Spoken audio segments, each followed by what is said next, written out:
اللہ صلی اللہ علیہ وسلم نے ارشاد فرمایا ان اول ما يحاسب به العبد يوم القيامة من عمله الصلاة فإن صلحت فقد أفلح وأنجح وإن فسدت فقد خاب وخسر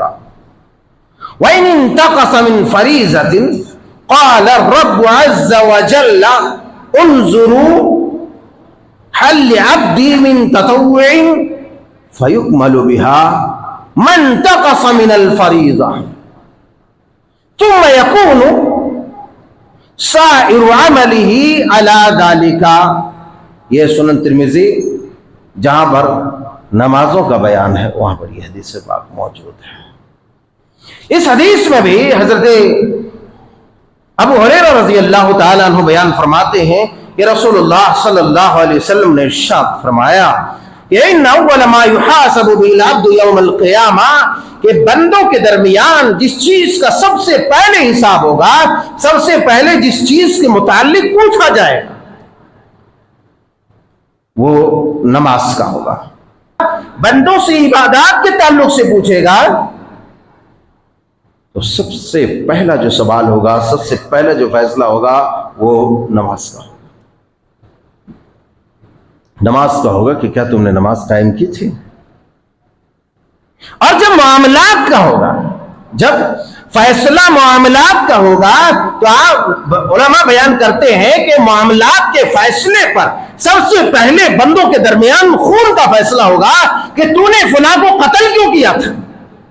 ہماری نماز خراب نکلی، کمی نکلی، آپ علیہ الصلوۃ والسلام نے بیان فرمایا وَإِنِ انْتَقَصَ مِنْ فَرِيضَةٍ قَالَ الرَّبُّ انظُرُوا هَلْ لِعَبْدِي مِنْ تَطَوُّعٍ۔ آپ نے بیان فرمایا جب کسی بندے کے فرض نماز میں کمی نکل جائے گی، اللہ کہے گا انظروا هَلْ لِعَبْدٍ مِنْ تَطَوُّعٍ، کہ میرے اس بندے کو دیکھو، اس کی نماز میں کوئی نفل بھی ہے، کوئی سنت نماز ہے، اور سنتوں کو چھوڑنے والوں، نوافل کو چھوڑنے والوں، کتنے فرائض کے تم پابند ہو، ایک فرض ادا کرتے ہو، 10 فرض چھوڑتے ہو اور پھر بھی سنتیں ادا نہیں کرتے۔ اگر فرض نماز میں کمی آ گئی، پیارے رسول صلی اللہ علیہ وسلم نے فرمایا رب تعالی جل وعلا شانہ کہے گا اے فرشتوں میرے بندے کے نام اعمال میں دیکھو فرض نماز کی کمی ہے، کیا اس کے یہاں کوئی سنت نماز ہے، کوئی نفل نماز ہے؟ دیکھا جائے گا۔ آپ نے بیان فرمایا اگر فرض کے ساتھ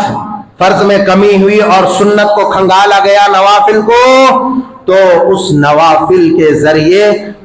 فَيُكْمَلُ بِهَا مِن تَطَوُّعٍ، اللہ تبارک و تعالیٰ جو نفلی نماز ہوگا، یہاں فرض رکھا ہوگا، اتنی کمی فرض کی ہوگی، ادھر سے نفلی اٹھا کر کے لا کے یہاں رکھ دے گا اور پھر اس کو پورا کر دے گا۔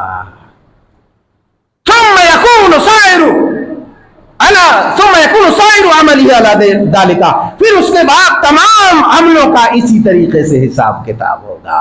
اس لیے اپنے نمازوں کی حفاظت کرو، نمازوں کو فتنے نہ بناؤ اور نہ خود فتنے بنو، اس لیے کہ جب تم نماز ادا کرتے ہو تو اس میں ایک نہیں ہزاروں ہزار فائدے ہیں جس کو تم شمار نہیں کر سکتے، دنیاوی اور اخروی فائدے تو ہے ہی ہے۔ انشاءاللہ مزید باتیں اس ضمن میں آئندہ خطبے میں آئے گی۔ رب تعالیٰ جل شانہ سبحانہ تعالیٰ سے دعا ہے کہ مولا کریم ہم گنہگاروں کو سب سے پہلے تو اپنی بخشش کا پروانہ جاری فرما دے، اور ہمارے اندر جو نماز کی کوتاہیاں ہیں، خامیاں، پروردگار تو اسے درگزر فرما اور ہمیں پکا مسلمان بنا، نمازی بنا، عبادات میں بھی مسلمان اور معاملات میں بھی مسلمان بنا، بٹے بازی سے ہمیں روک دے، دیا خیانت سے روک پروردگار عالم، خیانت سے محفوظ فرما، بددیانتی سے محفوظ فرما، حق تلفی سے محفوظ فرما مولا کریم، ہر طرح کے شر اور فتنہ سے محفوظ فرما۔ ربنا تقبل منا انک انت السمیع العلیم وتب علینا انک انت التواب الرحیم۔